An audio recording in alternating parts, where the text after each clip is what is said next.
pelaksanaan seleksinya itu antara bulan Mei sampai Juni setiap tahun, melihat dari tahun-tahun yang belakang itu yang sudah terjadi. Kemudian untuk lokasi seleksinya sendiri itu ada di beberapa universitas Islam negeri yang ada di Indonesia. Jadi kalau misalnya ada teman-teman yang ingin mengikuti seleksi, kemudian rumahnya itu ada di Surabaya misalnya, nah maka nanti seleksinya, tempat seleksinya itu ya di Universitas Islam Negeri yang ada di sana. Atau misalnya ada teman-teman yang seperti saya, rumahnya ada di Sulawesi Selatan ya, di Makassar, maka seleksinya akan diadakan di Universitas Islam Negeri di sana, di Wina Laudin, seperti itu. Nah kemudian untuk yang jalur Kementerian Agama ini, itu memberikan dua kategori kuota ya. Pertama ada kategori yang beasiswa. Beasiswa di sini berarti dalam artian full beasiswa. Karena sebenarnya kalau beasiswa itu semua yang tidak mendapatkan beasiswa pun sebenarnya beasiswa gitu. Karena ketika melakukan melanjutkan studi di Al Azhar itu kita bebas biaya untuk belajarnya gitu. Belajar di universitasnya itu tidak dipungut biaya. Kayak misalnya kan kalau di Indo tiap semester kita ada biaya bulanan, nah kalau di Mesir itu enggak, di Al Azhar itu enggak. Jadi sebenarnya semuanya itu maksudnya beasiswa kan, tetapi ada yang beasiswanya full dan ada juga yang reguler gitu. Jadi beasiswa cuma beasiswa pendidikan di kampus seperti itu. Nah, untuk kuota beasiswa full itu hanya diberikan kepada 20 orang. Nah, sedangkan untuk kuota yang reguler ataupun yang non beasiswa itu diberikan kisaran 1.000 sampai 1.500 orang per tahunnya. Jumlah ini berbeda-beda ya tiap tahunnya. Di tahun saya kemarin itu ada kisaran 1.500, di tahun sebelumnya bahkan lebih sedikit gitu kalau tidak salah. Jadi beda-beda tiap tahunnya itu beda-beda. Pokoknya kisaran 1.000 sampai 1.500. Nah, kemudian selanjutnya untuk yang jalur delegasi PBNU dan juga jalur Kedutaan Besar Mesir yang ada di Indonesia. Nah, kedua jalur ini itu khusus beasiswa. Maksudnya seperti apa? Maksudnya adalah ketika kita mengikuti seleksi di dua jalur tersebut, kemudian kita lulus, maka otomatis kita akan mendapatkan full beasiswa. Jadi, pihak Al-Azhar, Universitas Al-Azhar itu tidak memberikan kuota yang reguler kepada kedua jalur tersebut. Jadi hanya memberikan kuota beasiswa seperti itu. Nah, untuk pelaksanaannya sendiri melalui jalur delegasi PBNU, Nahdlatul Ulama, itu antara bulan April sampai bulan Juni. Kemudian untuk pelaksanaan seleksi melalui jalur Kedutaan Besar Mesir di Indonesia itu tidak menentu. Kenapa tidak menentu? Karena untuk informasi terkait pendaftarannya itu tertutup. Jadi tidak dibuka secara umum, berbeda halnya dengan informasi pendaftaran di Kementerian Agama ataupun melalui jalur PBNU itu dibuka secara umum. Tetapi kalau untuk yang kedubes itu informasinya memang betul-betul tertutup, betul-betul hanya diberitahukan kepada instalasi pendidikan yang memiliki hubungan dekat dengan Kedutaan Besar Mesir yang ada di Indonesia. Seperti itu. Kemudian untuk kuotanya sendiri, kuota beasiswa dari delegasi PBNU itu ada 30 orang. Kemudian yang melalui jalur Kedutaan Besar Mesir itu pihak Al-Azhar memberikan kuota sebanyak 20 orang. Lokasi seleksi melalui jalur PBNU itu ada di gedung PBNU di Jakarta ya, pusatnya. Kemudian untuk yang lokasi seleksi melalui jalur Kedutaan Besar Mesir di Indonesia itu lokasinya ada di gedung Kedutaan Besar Mesir yang ada di Jakarta. Seperti itu.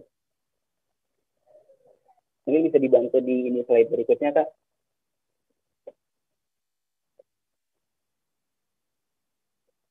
Nah, kemudian yang selanjutnya adalah persyaratan-persyaratan apa aja sih yang harus kita siapkan sebelum kita melakukan pendaftaran ataupun memutuskan untuk mengikuti seleksi melanjutkan studi di Universitas Al-Azhar. Nah, melalui jalur Kementerian Agama, bila kita memutuskan untuk mengikuti seleksi tersebut melalui jalur Kemenag ya, atau Kementerian Agama, maka yang perlu kita siapkan adalah di antara lain yang pertama adalah tentu saja kita harus lulus SMA atau sederajat. Karena kan nggak mungkin kalau misalnya masih SMP gitu, lulus SMP terus daftar kan nggak mungkin. Jadi harus lulus SMA atau sederajat. Nah kemudian selanjutnya adalah kita harus memiliki ijazah, yang mana ijazah SMA tersebut itu tidak lebih dari 3 tahun. Apabila ternyata kita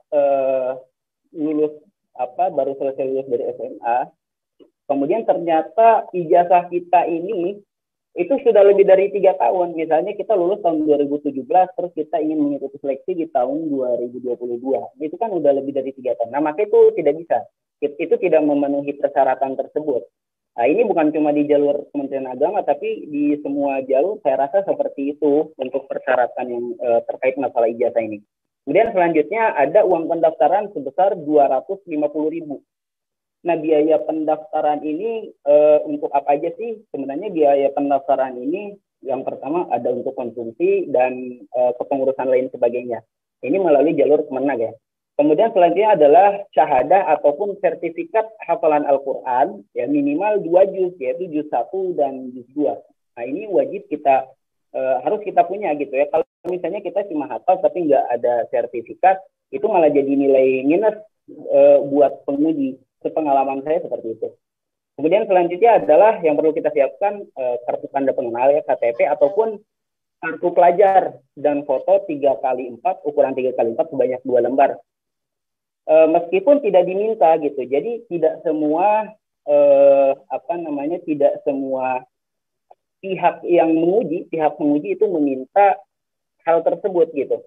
Akan tetapi ya kita harus berjaga-jaga gitu kan, kita harus menyiapkan dari awal. Kalau kata-kata yang lagi trending kan, sedia payung sebelum hujan gitu kan, jangan sampai kita ini nggak ditanya ini kayaknya kita nggak bawa, terus pas tiba-tiba udah seleksi nih ternyata ditanya gitu, malah repot ke kita, khawatir malah akan didiskualifikasi malah. Nah, kemudian selanjutnya ada di jalur kedutaan besar Mesir di Indonesia, yang mana jalur ini adalah jalur khusus beasiswa. Persyaratan yang harus kita persiapkan yang pertama itu sama, yaitu harus lulus SMA atau sederajat. Kemudian yang kedua adalah ijazah yang tidak lebih dari 3 tahun kelulusan. Ketiga adalah kartu tanda pengenal ataupun kartu pelajar gitu, atau kartu santri ya kalau misalnya ada yang lulusan dari pondok pesantren. Nah, kemudian selanjutnya ada persyaratan khusus. Persyaratan khususnya adalah santri dari pondok pesantren yang memiliki kerjasama khusus dengan Kedutaan Besar Mesir yang ada di Jakarta, gitu, yang ada di Indonesia. Sebenarnya persyaratan khusus di sini ini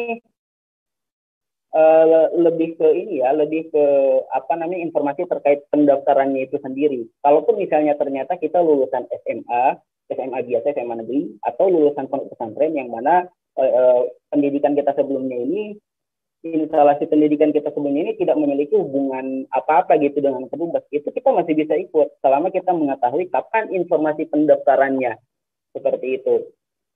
Nah, kemudian untuk yang selanjutnya ini ada melalui jalur PBNU. Ini juga sama, khusus beasiswa. Persyaratan yang harus kita siapkan diantara lain adalah pertama, sama seperti 2 jalur sebelumnya, yaitu lulus SMA sederajat atau kemudian memiliki ijazah tidak lebih dari 3 tahun kelulusan. Dan selanjutnya adalah kartu tanda pengenal atau kartu pelajar dan foto 3x4 ya, ukuran 3x4 2 lembar. Nah, di sini juga melalui jalur delegasi PBNU itu memberikan persyaratan khusus. Persyaratan khusus di sini yaitu adalah harus dari santri kader Nahdlatul Ulama. Jadi harus memiliki kartu yang tertera bahwasanya kita ini adalah anggota dari Nahdlatul Ulama. Kalau misalnya tidak, maka kita tidak bisa mengikuti seleksi tersebut. Tadi di awal saya bilang kalau 3 jalur ini umum, sedangkan yang kayak jalur Gontor dan Al-Ikhlas itu khusus. PBNU di sini kok ternyata khusus? Enggak, sebenarnya ini tuh umum gitu. Jadi pondok-pondok manapun ataupun kita lulusan SMA negeri biasa, selama kita masih terdata sebagai warga Nahdlatul Ulama, maka kita bisa mengikuti seleksi tersebut. Seperti itu. Mungkin bisa dibantu untuk di ini. Ya, terima kasih. Selanjutnya adalah langkah-langkah apa aja sih yang harus kita lakukan gitu untuk mengikuti seleksi Universitas Al-Azhar melalui jalur Kemenag. Di sini saya membahas melalui jalur Kementerian Agama ataupun Kemenag, karena memang pengalaman saya waktu itu, saya lulusnya di sana gitu, di Kementerian Agama gitu, di jalur Kementerian Agama, bukan di 2 jalur yang tadi sudah kita bahas. Nah, yang harus kita lakukan adalah yang pertama, kita harus selalu mengecek. Kita harus selalu mengecek informasi terkait pendaftaran tersebut di website resmi dari Kementerian Agama, yaitu diktis.kemenag.go.id. Nah, informasi di sana itu meliputi informasi kapan pendaftaran seleksi diadakan dan juga pengumuman setelah seleksi. Kemudian selanjutnya adalah setiap peserta membayar biaya seleksi yang sudah kita sebutkan tadi, yaitu sebesar 250.000. Kemudian peserta juga akan menerima konfirmasi pendaftaran mengenai bagaimana tata cara pelaksanaan mengenai tes yang akan diadakan. Untuk kasus saya di 2019, tahun 2019, tesnya itu beralih dari yang awalnya tahun sebelumnya tesnya itu masih berupa offline. Maksud offline di sini adalah masih berupa tes tidak berbasis komputer gitu. Jadi masih kita ngisi di kertas gitu kan, sebagaimana kayak kita ujian biasa gitu di sekolah. Nah, sedangkan di 2019 di tahun ketika saya mengikuti seleksi itu sudah beralih ke seleksi berbasis komputer.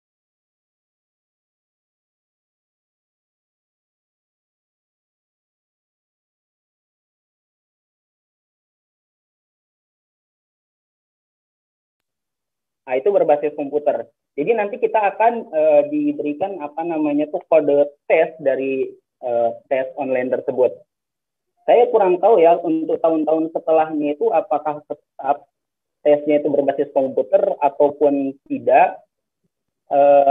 Akan tetapi kalau menurut saya melihat dari melihat dari jejak yang sudah dilakukan oleh Kementerian Agama, sepertinya sih akan berlangsung terus ya untuk tahun-tahun berikutnya tesnya itu melalui tes online atau tes berbasis komputer. Nah, kode tes ini akan diberikan pada hari pelaksanaan tes. Kemudian kode tes ini hanya bisa digunakan satu kali nih. Di sini tuh nanti sebenarnya kita akan diberikan pengarahan ya sama pengujinya terkait mengenai kode tes ini.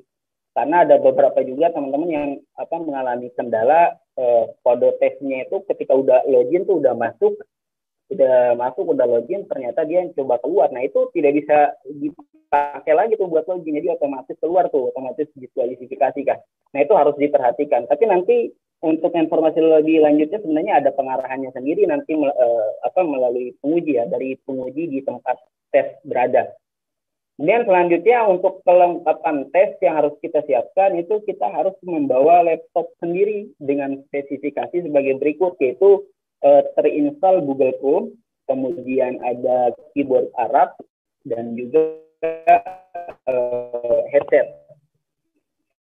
Sebenarnya tidak semua lokasi tes ya, tidak semua sendiri. Ada beberapa juga lokasi tes ataupun penguji yang mana sebenarnya mereka sudah menyediakan komputer untuk kita melakukan tes.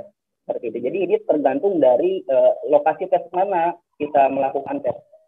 Nah, kemudian selanjutnya adalah semua calon peserta harus melakukan pendaftaran ulang atau verifikasi data di lokasi ujian paling lambat 1 jam sebelum tes itu dimulai. Nanti kita harus menyerahkan ya berkas-berkas yang tadi itu seperti ijazah, foto, kartu tanda pengenal, dan lain sebagainya. Setelah itu peserta kemudian akan mendapatkan kode tes. Kemudian peserta harus mengikuti seleksi sesuai dengan lokasi di pusat bahasa UIN sebagaimana pilihan pendaftar. Jadi ketika kita mendaftar di awal itu kan kita, mohon maaf saya tadi lupa nyampein. Ketika di awal itu kita mendaftar melalui website diktis.kemenag.go.id, itu melalui formulir ya, Google Formulir. Nah, di situ nanti ada pilihan lokasi tes yang akan kita laksanakan itu ada di mana gitu.